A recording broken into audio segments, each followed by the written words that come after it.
Schön, dass Sie auf meinem Kanal Arzneizeit vorbeischauen. Mein Name ist Maren Torkler, ich bin Apothekerin und mein Ziel ist es, dass Sie das Wichtigste zu Ihrem Medikament wissen. Heute geht es um das Neuroleptikum Pipampuron. Wir befinden uns hier im Bereich Basic. Das bedeutet, ich versuche mich nur auf die wichtigsten Dinge zu begrenzen. Wenn Sie eine längere Version hören möchten, lege ich Ihnen den Link zu Pipampuron intensiv hier unten mit rein und ansonsten kann es jetzt losgehen.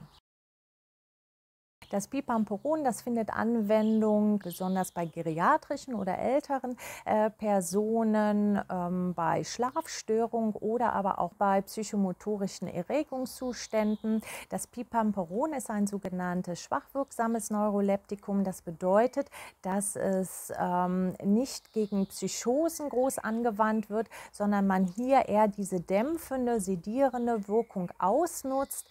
Besonders bei älteren Patienten sollte immer mit der halben empfohlenen Dosis begonnen werden, weil das Gehirn einer älteren Person meistens empfindlicher auf Neuroleptika reagiert. Sie können das Pipampuron unabhängig vom Essen einnehmen. Das bedeutet, es ist egal, ob Sie etwas gegessen haben oder nicht. Es gibt es sowohl in Saftform als auch in Tablettenform. In Studien wurde nicht belegt, dass der Saft schneller wirksam ist als die Tablettenform. Aber da der Wirkstoff dort gelöst drin vorliegt, könnte ich mir vorstellen, dass es dann doch noch ein paar Minuten ausmacht. Bei der Einnahme des Pipampurons kann es dazu kommen, dass die Teilnahme am Straßenverkehr beeinträchtigt ist oder aber auch das Bedienen von Maschinen. Die Ausprägung ist am ehesten am Anfang der Therapie oder zum Beispiel bei einer Dosiserhöhung oder aber auch, wenn das Pipampuron zum Beispiel zusammen mit Alkohol oder anderen Neuroleptika kombiniert wird oder aber auch mit anderen Substanzen, die beruhigend, sedierend wirken, weil es als Nebenwirkung oder aber auch als Hauptwirkung die Sedierung hat und es auch zum Beispiel zu einem Blutdruckabfall kommen kann. Das sind die Gründe, weshalb Sie besonders am Anfang der Therapie darauf achten müssen, wie Ihr Körper darauf reagiert.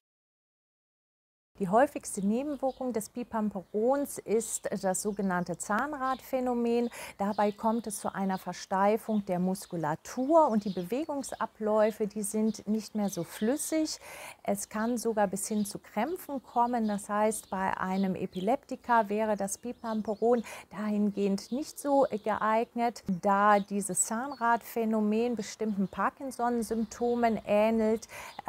Sehen Sie jetzt auch, dass der Wirkstoff, wenn möglich, nicht bei einer Parkinson-Erkrankung angewandt werden soll, weil die Parkinson-Medikamente genau gegenteilig zu dem Pipampuron wirken und es sein kann, dass das Pipampuron dann die Wirkung der Parkinson-Präparate abmindert oder aber auch die Symptome durch die Nebenwirkung dieser Parkinson-ähnlichen Symptome erhöhen kann. Die Folge des Zahnradphänomens können Gangstörungen sein. Das sollte man immer bei älteren Personen bedenken, weil es dadurch natürlich auch zu einer erhöhten Sturzneigung kommen kann. Genauso macht das Pipampuron müde, was man auch als Hauptwirkung anwendet. Aber es ist natürlich dann auch eine Nebenwirkung und auch diese schlafanstoßende Wirkung, dass der Patient dann schläfriger ist, die kann natürlich auch das Sturzrisiko erhöhen. Unter der Einnahme des Pipampurons kann es auch zu einer orthostatischen Hypotonie kommen. Das ist der Fall, wenn Sie aus dem Bett aufstehen, dann hat der Körper Gegenregulationsmechanismen, wodurch das Blut nicht in den Beinen versackt und der Kreislauf aufrechterhalten wird.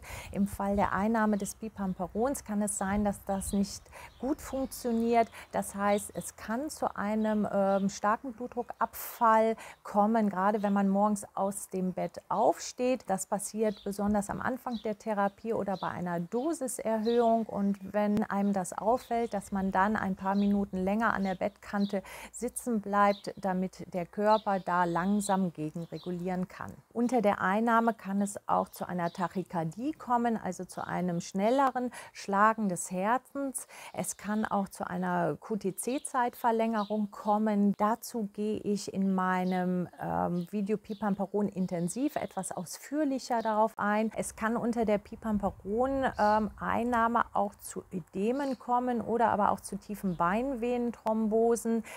Der Grund dafür ist eine mögliche Gefäßweitstellung, wodurch dann die Flüssigkeit ins umliegende Gewebe austreten kann. Wenn Sie in der Vorgeschichte eine Thrombose bereits hatten, dann ist es wichtig, dass Sie das dem Arzt mitteilen, damit er nochmal seine Therapie dahingehend abwägen kann. Wenn Sie jetzt feststellen, dass Sie unter der Einnahme starke Wassereinlagerungen gemacht haben, starke Ödeme entwickelt haben, dann kann das natürlich von Ihrem Pipamperon kommen. Sprechen Sie auch das bitte bei Ihrem Arzt an.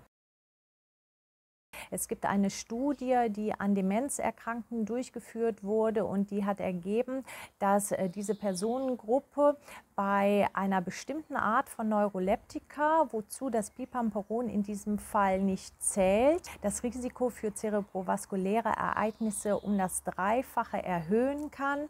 Diese Studie wurde mit einer anderen Neuroleptika-Klasse durchgeführt, aber da man es nicht ausschließen kann, sollte es nicht angewandt werden, wenn in der Vorgeschichte schon mal ein Schlaganfall stattgefunden hat oder ein erhöhtes Risiko für einen Schlaganfall hat. Davon muss Ihr Arzt unbedingt wissen, damit er seine Therapie dahingehend angleichen kann. Und auch wenn es unter der Einnahme zu einem plötzlichen Temperaturanstieg kommt, der jetzt offensichtlich nichts mit einem normalen Infekt zu tun hat, vielleicht noch begleitet von einer Muskelsteifigkeit oder sogar von Bewusstseinsstörungen, auch dann sollte auf jeden Fall sofort ein Arzt aufgesucht werden.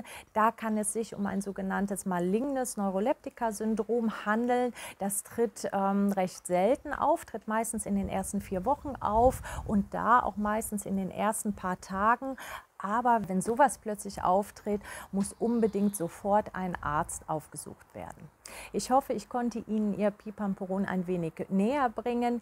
Ich finde es immer wichtig, dass Sie auch von möglichen Nebenwirkungen wissen. Es ist natürlich immer so ein schmaler Grat, weil Nebenwirkungen einen auch häufig davon abhalten, bestimmte Medikamente einzunehmen.